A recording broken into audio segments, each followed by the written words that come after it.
Nabiktima ang usa ka butik sa usa ka inosente ug gitsura nga babay. Human madala ang gibaligya niini nga walay bayad. Nasayran nga dili lang kini ang unang tindahan sa mall nga nabiktima. Ang kanitibuk-ang aksyon nakuha ni Andrea Patenya. Usa ka gwapang babae ang gipasangin lang nangawat og dulan 10,000 pesos nga balor sa mga sanina ug accessories sa usa ka butik sud sa usa ka mall sa Dakbayan sa Mandaue niadtong Huwebes sa hapon. Matud si sales attendant sa maong butik nga si Adam, wa gyud siya magdahom nga shoplifter ang maong babay tungod sa kagwapa ug kasosyal niini. Kapin 2 ka oras kining nagfit sa mga sinina ug accessories nga iyauntang paliton sa kantidad nga 35,000 pesos. Siya tuyot diri kay sit mo siya pamili man sad.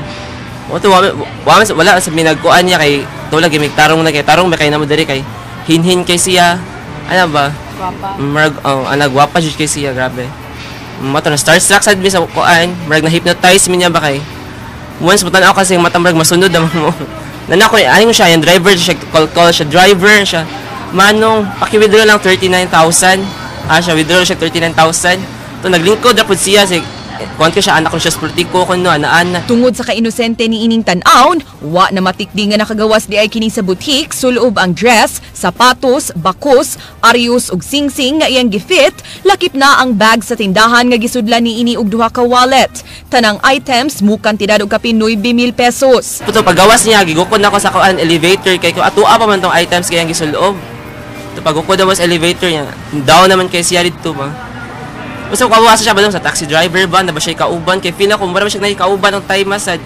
Pagtanaw sa mga attendants sa dressing room, nakita ng hinubong sinina sa babay, lakip na ang karaang bag ni ini. Gani makita sa CCTV sa mall, nga lahi na ang gisulob nga outfit sa babay, pagsud ug pagawas niya sa mall. Pag-ukay sa bag, nakitaan kining ticket sa barko nga dunay ngan nga Jobel Baskog. Gisearch sa mga sales attendants ang maungan sa Facebook ug tuod mitugma ang profile sa maong babay sa gitudlong shoplifter. Daw sikat gyud si Baskog sa social media, sanglit dunay kapin 50,000 ka followers iyang account ug gihimuan sab kinig fan page. Giingong di kini ang labing unang higayon kung diin gibuhat sa maong babay ang maong modus ug gani na sayran nga kining blazer nga iyang hinubo ug iyang gibilin kinawat sab sa usa ka butik gikan sa laing mall sa Dakbayan sa Sugbo.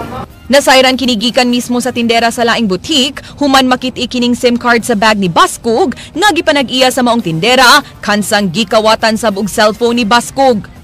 According sa babae nga sa taga SM, taga Kamisa, ana siya ilahada tong display daw katong kamisa nga blazer. Malalay po ko siya dito tawag po siya driver. Manong driver ana daw asa kuno ka kay kuan ana sa siya niya mo ato siya. Moto kay salig ra pud kay ang mga tindera sa kamisa.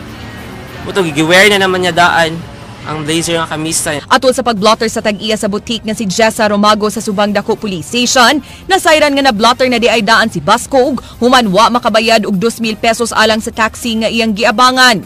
Gidakop sab kini pagbalik ni atong Sabado sa kadlawon, human wa makabayad og 10,000 pesos sa usa ka club ug laing 4,000 pesos sa van nga giabangan. Apan giingong gibuhian ra ang maong babay, human bayre ang utang sa club ug miangkon nga nabayra na sab ang tag-iya sa butik, butang nga gikasagmuyo ni Romagos. Wa sab kini makauyon nga igurang nagpa-picture ang investigador ni Baskog. The same investigator ang niatubang niya. In fact, nagpa-picture pa kuno siya. Gigamit pa kuno akong bag niya kay niingon man siya dito sa investigador nga kuan, na-settle na kuno mi. So ako singinan ko wa man mi maareglo sir kay kung naareglo pa mi mo coordinate sad ko ninyo nga na-settle na mi.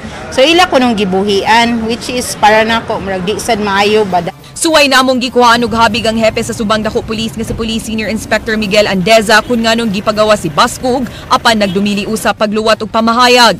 Samtang mato ni Domagos, niadtong Huwebes pa nagsigi og text ug tawag si Baskog kaniya ug mipasalig nga bayran iyang kinawat apan wa pagyud magpakita hangtod pagkutlo ning report. Sa text message nangayog pasaylo si Baskog kang Romagos ug miingon nga nagbasol sa gibuhat. Apan desidido gyud si Romagos nga pasakaan og kaso si Baskog aron matudluan kini og leksyon. Kung magsige na lang na siya ginana, murag para niya sayon nam lang kay Lutsan ang mga problema nga inana, mga reklamo nga inana, sayon ra kay niya Lutsan. So ako tinud-on ako siya.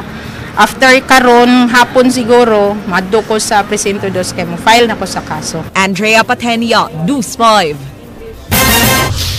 Sa laing balita, 2 ka lalaki gipamusil patay kagabi sa managlahing insidente